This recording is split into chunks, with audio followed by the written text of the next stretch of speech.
Long ago, in a small and beautiful city, there lived a young girl called Mary. Mary came from a humble home. Her father was a taxi driver. He worked long hours every day to carry people around the town just to make enough money for food, rent, and school fees. Her mother sold vegetables and fruits at the market. Every day, she carried a large basket on her head and stood under the hot sun, smiling at customers. Mary was the oldest of three children.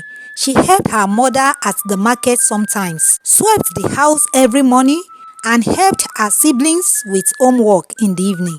Even though they didn't have much, they had peace, they had love, they had hope. Mary was different from other girls in the neighborhood. While many children like playing games outside, Mary preferred to sit quietly with her books. She loved reading, learning new things, and asking questions. At school, she was always the best. Every time she came first in her class, her teachers called her the star of Illington School. Her parents was very proud of her. Even when they were tired, they would smile and say, "Mary, you are our light. Keep shining."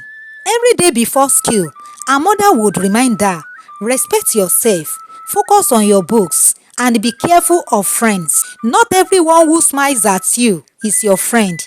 The world is full of tricks." And Mary listened. She worked hard and stayed focused. After many years of study, something wonderful happened. A letter arrived for Mary. It was from Green Valley University. "Congratulations, you have been offered admissions to study at Green Valley University." Mary could not believe it. She ran to her parents, holding the letter with shaking hands. Her mother jumped up with joy. Her father held the letter and stared at it with tears eyes. Her younger brother and sister danced around her, shouting, "Mary is going to university." That evening, they cooked rice and beans and ate together with laughter and joy. They didn't have much money, but that night felt like a festival. The night before she left, Mary packed her small box.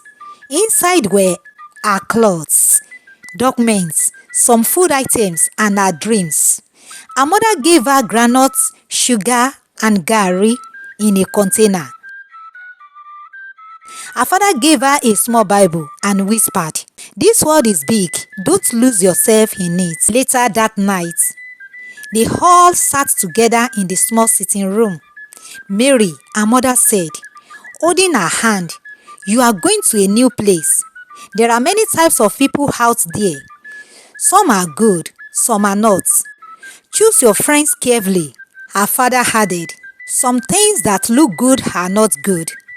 Don't follow people because of clothes, phones, or money. Remember where you come from." Mary nodded. "I understand.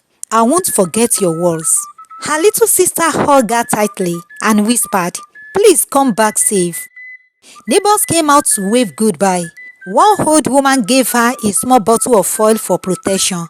A young man gave her a notebook. Everyone prayed for her.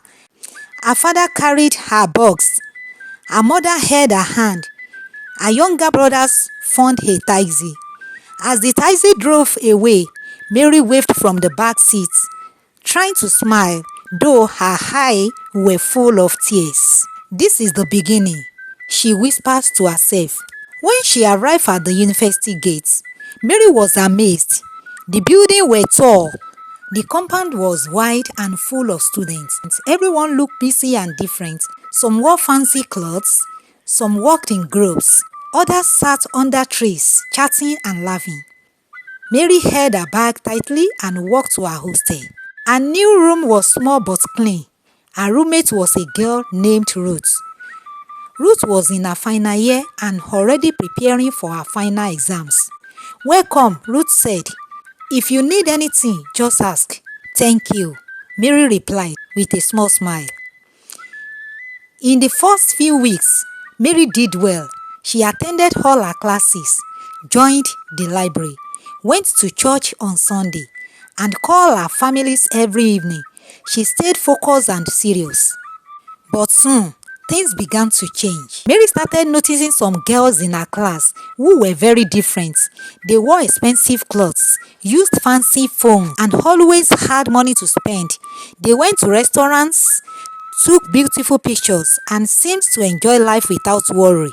They didn't attend lectures often, but they always looked happy. Mary admired them from a distance. Then, one afternoon, one of the girls walked up to her and said with a big smile, "Hi, you must be Mary. You are beautiful. I am Linda. You should join us sometime. We always have fun." Mary was surprised. Linda looked so confident and kind. "Thank you," Mary replied. Mary had started spending more time with Linda and her friends. They took her to places she had never been before. Big restaurants, fancy hotels, loud parties. They told her, "You deserve to enjoy life. You are young. Don't waste your youth." At first, Mary felt uncomfortable.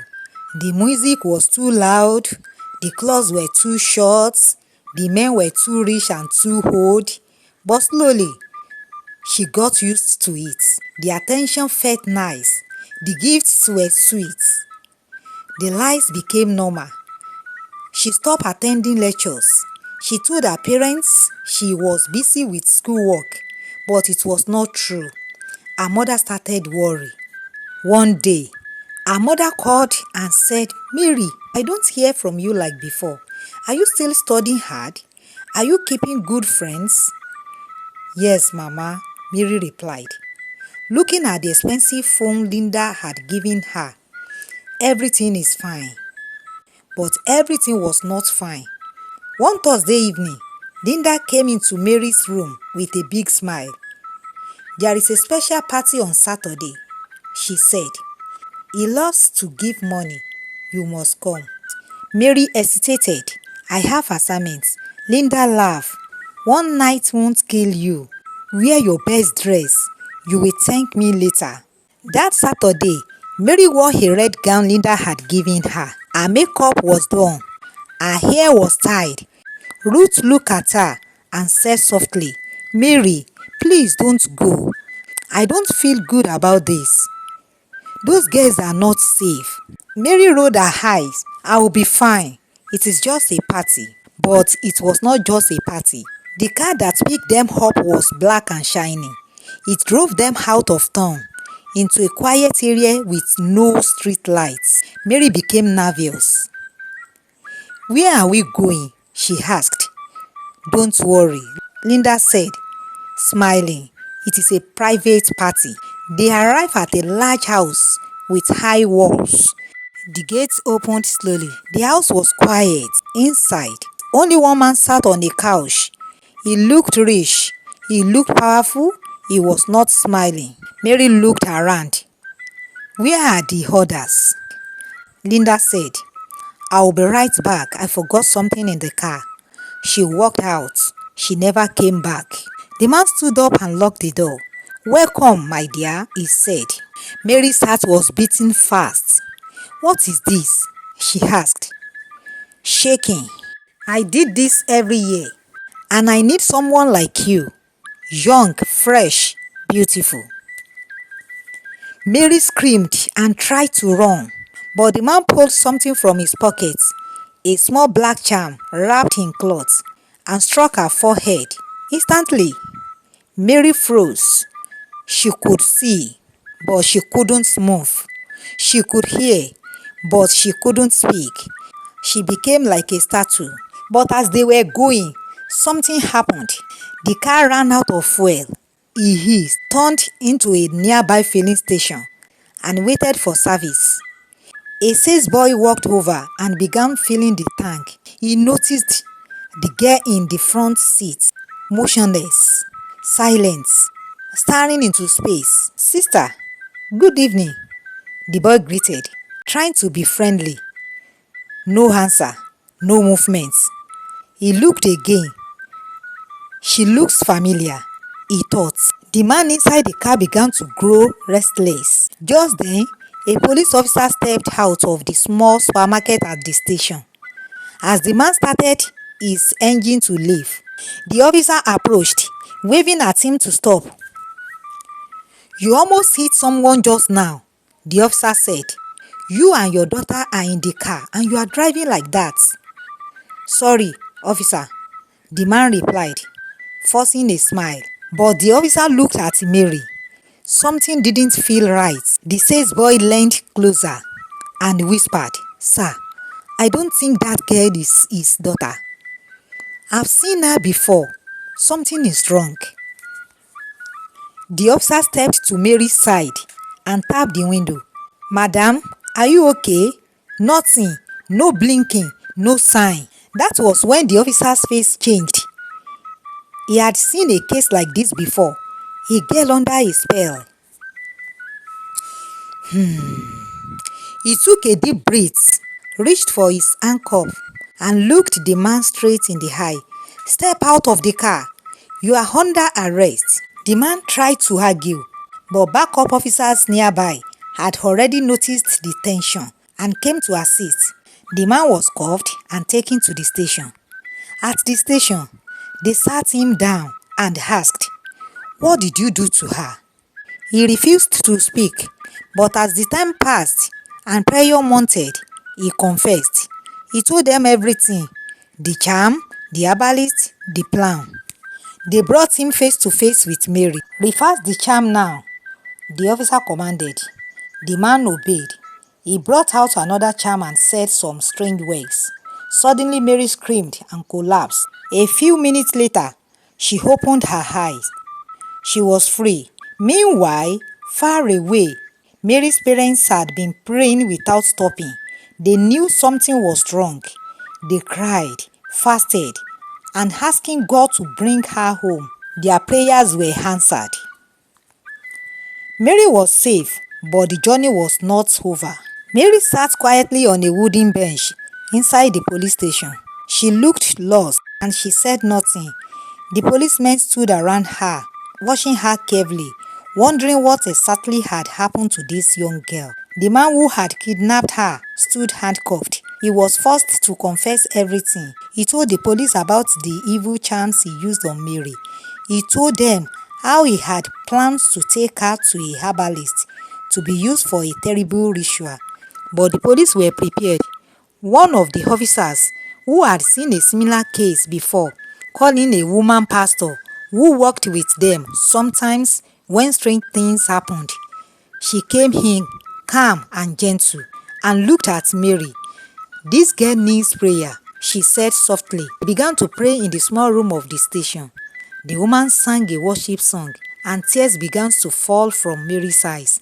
She closed her eye tightly as if she was seeing something terrible. The pastor kept praying, calling on God to deliver her. Suddenly, Mary fell to the ground, shouting, "Help me, help me, I don't want to go with him." Everyone stood still. It was as if something invisible was leaving her body. The man who kidnapped her cried out in fear, fell to the ground, and started confessing more things he had done in the past. Mary slowly opened her eyes. She was back. She looked around, confused but awake. The police helped her to sit up. She whispered, "Where am I?" One of the officers smiled and said, "You are safe now, my dear." The woman pastor gave her water and held her hand. "God has rescued you," she said. Mary began to cry and told them everything she could remember. That evening, the police called Mary's parents. When they heard their daughter had been found, they shouted and cried for joy. They quickly came to the station the next morning. When Mary saw them, she ran into their arms. Her mother hugged her tightly, and her father knelt down, thanking God over and over. The police praised the filling station boy and the officer who noticed something strange. If not for their quick thinking, Mary might have been lost forever. As for the man who kidnapped her, he was taken to court and later sent to prison for many years. He had no excuse for what he did.